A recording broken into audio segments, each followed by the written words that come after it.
Awalnya gue nggak tertarik review smartphone Sharp, HP yang masih meragukan buat gue coba. Cuma perlahan, Sharp ini tuh bisa merasuki gue, mancing hawa nafsu gue kayak ya geli sih ya.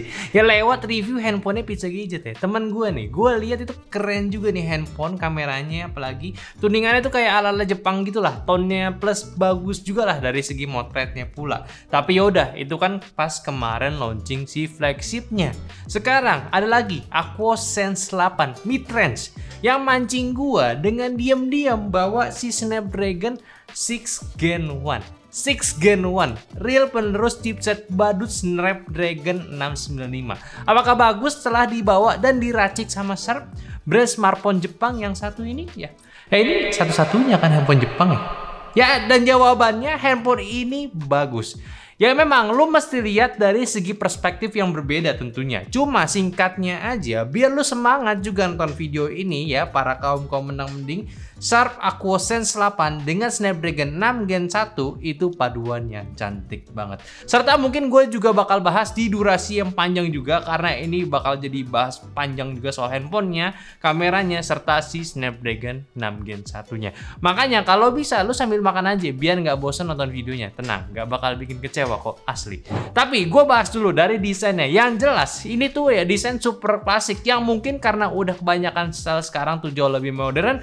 Cuma gitu-gitu aja, somehow Aquos ini tuh punya nilai unik tersendiri. Kayak berani banget gitu, hari gini bentuknya masih seperti ini. Sisi samping flat dengan sikunya yang agak lengkung, tipe kameranya utama di tengah, bahkan sisi displaynya juga masih punya bezel tebal dengan pansolnya juga ya belum pansol malah. Warnanya green tapi fingerprint power buttonnya itu hitam juga, kayak bahaya banget sih ini desainnya. Klasik dan esensi modernnya tuh nggak tersentuh sebenarnya. Tapi gue salut sih ketahanannya. Dia ini udah mil STD 810H kayak laptop aja gitu dengan 15 standar pengetesan plus punya IP68 rating, punya waterproof nih, salut gua. Padahal masih ada audio jack sama SIM tray-nya pun juga klasik banget cara copotnya. Ini bener-bener style handphone Jepang kayaknya ya. Cuma kalau gue pegang handphone itu memang one handed banget, ringan, compact, yang sebenarnya gue suka sih tipe-tipe pegang handphone seperti ini. Jadi nih ya, segi desain ya balik ke selera lagi deh. Mungkin dominan orang saat ini lebih suka style handphone yang modern. Cuma yang pasti di sisi lainnya lagi masih ada orang yang mau nih sebuah handphone dengan desain klasik kayak era-era smartphone tahun 2010-an lah. Jadi siapa gue juga untuk menjudge desain seperti ini. Tapi ya gue penasaran tetap sama filosofi Sharp-nya ini punya desain seperti itu di tahun 2024 itu kenapa gitu. Coba nih orang Sharp kalau boleh komen jelasin di bawah gitu ya, siapa tahu niat banget gitu sampai. Nah tadi layarnya, stylenya pun gak ikutin tren sekarang pak ya. Cuma secara panel dia itu udah oke lah. Panel IGZO OLED resolusi Full HD Plus dengan refresh rate variabel up to dari 1 sampai 90 Hz. Brightness-nya up to 1300 nits. Terus juga uniknya, walaupun di 90 Hz tapi smoothnya itu nggak kerasa kayak 90 Hz deh. Dia itu kayak ada teknologi black frame insertion di tiap framenya. Jadi layarnya itu kerasa kayak di 180 Hz. Asli, memang ini kelihatan gimmick marketing banget. Cuma pas lu cobain aja, ini 90 Hz itu nggak kayak 90 Hz biasanya. Kayak lebih licin lagi gitu loh. Tapi sayang, untuk variabel refresh rate dari 1 Hz ini sih kita belum pernah nemu itu di momen apa bisa turun ke 1 Hz nih handphonenya. Jadi secara looks ya Sharp Aquos Sense 8 ini menurut gua udah oke lah. Buat segala aktivitas udah aman. Bahkan kalau kalian setting displaynya, dia juga punya banyak setting untuk pengaturan warnanya. Dari tipe profile warnanya sampai SDR-nya pun bisa dipilih. Ya, dia bisa putar konten SDR ya. Sama satu lagi sebelum bahas speknya, yaitu soal speaker. Dia ini juga udah oke, dual speaker yang cukup imbang volumenya, cuma ada sedikit kekurangan nih. Ketika di volume maksimalnya, speakernya itu bikin getar di area layarnya. Yang menurut gue sih perlu dirapihin lagi sama tim Sharp-nya ya. Sekarang speknya nih, ini satu-satunya handphone dengan real penakluk Snapdragon 695 ya, yaitu Snapdragon 6 Gen 1. Tetap seri yang sama. Kalau gue kemarin kan nyebut mention si 7S Gen 2, 4 Gen 2, itu apa ya? Ya kayak bukan ya buat ngelepas jeratan 695 aja gitu, beda gitu sama 6 Gen 1 ini. Nah ini memang beneran kelas di 6 ya Snapdragon gitu, kelas mid range dah gitu, pakai RAM 8GB storage-nya 256 GB dengan konfigurasi LPDDR5 sama UFS 2.2. Ini chipset bagus loh. Emang keluarnya di akhir 2022 kemarin.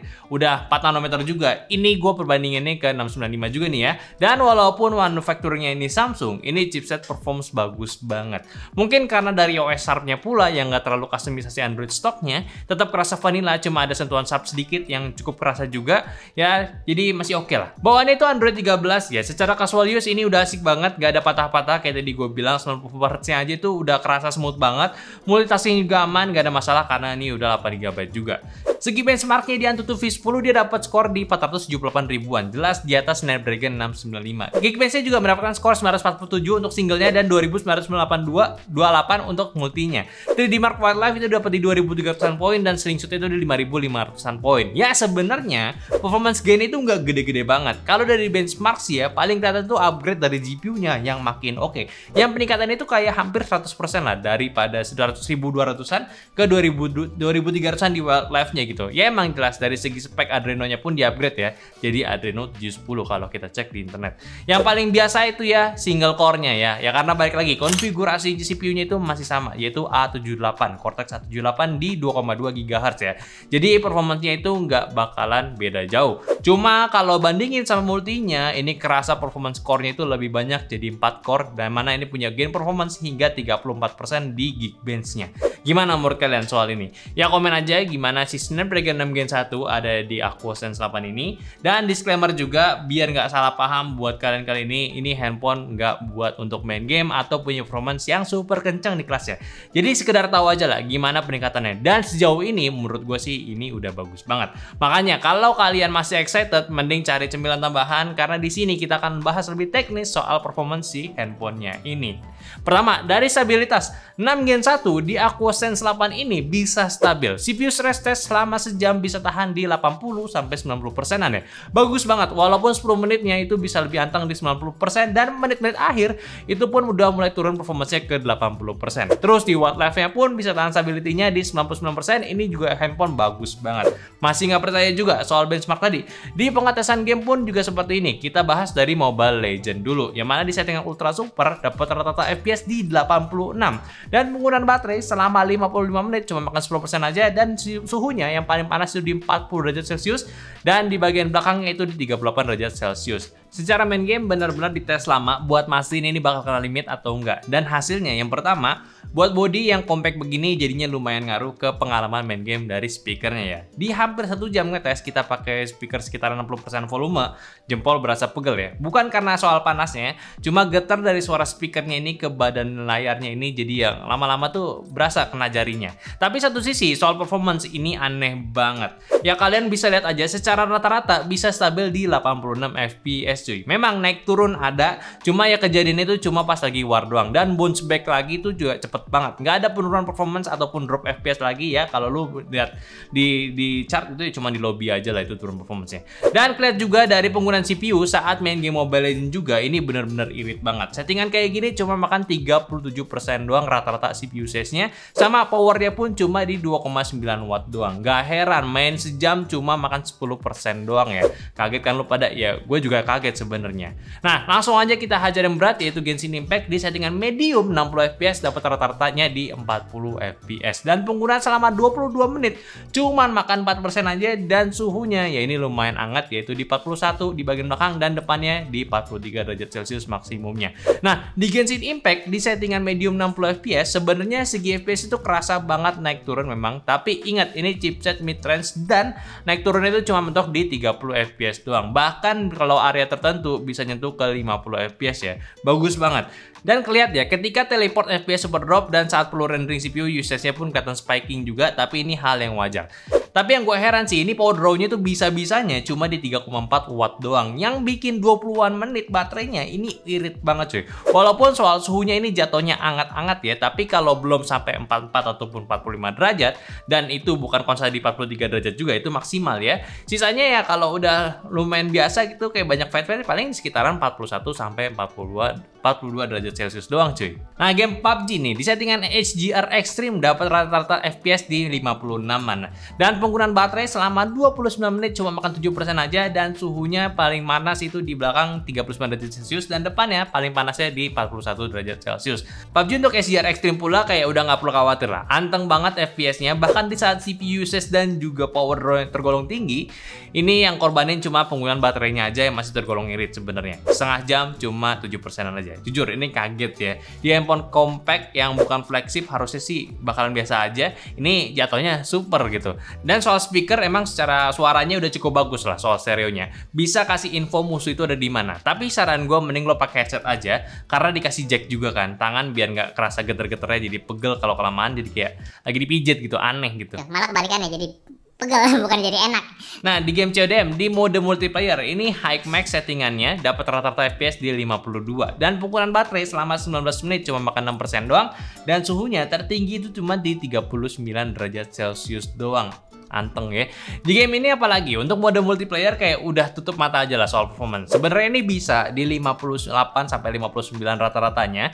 Cuma karena tesnya kehitung juga di FPS saat di lobby dapat rata-rata di 52 doang. Irit CPU banget sih. Ini nggak kerasa potensi throttling di mode ini, dan soal layar pun emang kalau tangannya gede agak susah buat main claw. Palingan ya pembiasaan aja kalau mau. Kalau di game mode Battle Royale settingan high max juga dapat rata-rata FPS di 57 dan penggunaan baterai sampai di 20 menit cuma makan 8% doang, dan suhunya ini di bagian depan paling tingginya di 41 derajat Celcius. Nah kalau Battle Royale ini baru sih sebenarnya bisa mencerminkan rata-rata di multiplayer tadi. Anteng banget gameplaynya di 60 FPS, turun tipis-tipis juga untuk gunain CPU-nya pun juga irit. Cuma bedanya ini karena render area open world ya Battle Royale gini, kerasa emang kinerja CPU pun juga sedikit lebih tinggi dan mungkin GPU-nya juga ya. Tapi overall buat Battle Royale cakep lah kalau ngomongin performance, tapi ingat pakai headset aja kalau bisa biar ngindarin si speakernya. Ya jadi Sharp Aquos handphone kayak gini ya, handphone yang gue kira nggak bisa main game ternyata dalamannya istimewa cuy. Gak nyangka sebagus ini handphonenya ya, asli parah banget, dan gak expect performance itu juga sebagus ini untuk handphone Sharp ya. Ya Sharp gitu sebenarnya, kayak gue underestimate banget gitu di awalnya. Tapi sedikit yang disayangkan, Sharp ini tuh belum bisa menggunakan teknologi charging kayak kompetitor lainnya. Kapasitasnya sih besar di 5000 mAh, tapi charge-nya masih di 18 watt aja. Ini cocok sebenarnya buat yang ngebatasin lo main game handphone terus, ataupun ya biar gak di handphone terus, atau ya charge tinggal tidur aja sih. Ya sebenarnya sih kalau bisa ya fast charge lah, ini masa iya belum gitu loh. Terus juga buat konektivitas udah jelas 5G, ada NFC, Bluetooth 5.1 dan USB-C-nya pun juga bisa di display out ya. Ini unik banget, jarang juga ada di handphone mid-range. SIM cardnya juga unik, emang single SIM tapi dia juga udah bisa eSIM juga buat dual nomornya ya. Sensornya pun juga cukup komplit dengan gyro hardware juga udah ready. Sekarang kita bahas soal kameranya. Lo pikir kamera bentukan di tengah kayak gini tuh jelek? Sorry ya, lagi-lagi nggak mengecewakan gua. Sorry ya. Dari setupnya dulu deh. Kamera utama 50 megapiksel 1/1,55 inci, sensornya dengan teknologi ProPix 5 dan 8 megapiksel ultra wide, sedangkan untuk kamera depannya itu di 8 megapiksel. Nah hasilnya ya emang dari segi white balance sedikit agak kebiru-biruan. Ya ini tuh beda menurut gua sama kayak handphone yang sebelumnya gua bahas. Ini tonnya warna gambar tuh manga Jepang banget lah. Birunya tuh biru-biru manga gitu vibe-nya. Ditambah pas foto lagi clear skies pula ya, ini makin oke. Terus juga kalau dilihat secara detailnya ini juga udah bagus sih. Dynamic range-nya juga masih aman gitu, standar, tapi secara objek di shadow tuh cukup kelihatan dan detail-detail tulisan pun masih cukup baca.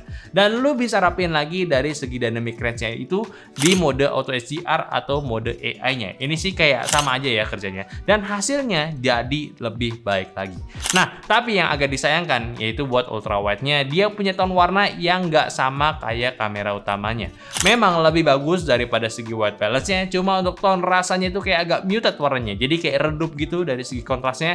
Ya detailnya tetap oke, cuma processingnya aja sih kurang rapi menurut gua. Tapi lagi-lagi kalau mau dirapiin untuk hasilnya dynamic range-nya lebih bagus ya aktifin aja mode AI ataupun mode HDR-nya biar lebih bagus. Nah kalau mode malam di kamera utama ya standar kelas handphone ini objek masih kelihatan jelas, tapi untuk detail di highlight yang udah pasti clipping terus masih dibantu lagi sama mode night mode-nya atau auto night-nya agar hasilnya jauh lebih baik lagi. Dan buat ultra wide-nya di mode malam sih ya gua kurang rekomendasikan untuk kalian gunakan gunakan kalau memang kurang pencahayaannya ya. Nah, untuk portraitnya baru nih, hasilnya bagus banget. Dan sebelum itu dia secara default akan aktif mode auto frame-nya. Jadi di setiap foto akan ada 2 foto yang bisa lu gunakan. Yang satu adalah hasil yang lu ambil secara ya lu sendiri ambil gitu. Dan satunya lagi adalah auto frame agar tidak miring ataupun jadi lurus sejajarnya sama horizon, atau objeknya akan ditengahkan pula biar lebih simetris. Dan ini gue suka ya, jadi lebih rapi buat kita-kita yang memang nggak bisa foto secara bagus. Secara fitur ini berlaku juga untuk tim mode portraitnya, jadi akan ada 2 hasil yang lu dapatkan nantinya. Sama juga hasil gambarnya, ini yang paling bagus di antara semuanya, bahkan kamera utamanya. Dari segi warnanya rapi, dan mic range juga nggak nanggung, dan ini selfie-able di kameranya. Asli ya, detail rambutnya pun juga rapi. Nah, untuk videonya, ini yang bagusnya dari Snapdragon 6 Gen 1. Itu sekarang memungkinkan bisa rekam video di 4K 30fps. Ya masih terbatas cuma kamera utamanya aja sih ya. Dan hasilnya sih menurut gua udah bagus juga. Sama kayak kamera depannya, punya tone warna yang rapih, detailnya dapat juga, dan bisa gunain stabilisasi karena dia pula udah punya OIS ya. Terus dia ada mode video SDR yang bisa crank up kualitas dynamic range-nya lebih rapi pula. Ya udah oke banget lah intinya. Tapi sayang untuk mode pengezoomannya dia masih belum bisa pindah lensa. Jadi masih terbatas. Kalau mau rekam di main cam-nya nggak bisa ganti ke ultrawide maksud gua. Dan kalau rekam pakai ultrawide ya ketika di zoom ya bakal digital di ultrawide. Ya sebenarnya bisa diambil kesimpulan kalau kameranya ini punya potensi bagus. Asli dari karakteristik warna ini handphone tuh ketika di warna natural itu bakal bagus banget. Kayak gue sih masih bisa berharap gitu sama update dari Sharp untuk optimize di bagian kameranya. Kalau ini dirapihin dengan ISP-nya Snapdragon, ini bakal jadi terbaik lah di kelasnya menurut gue.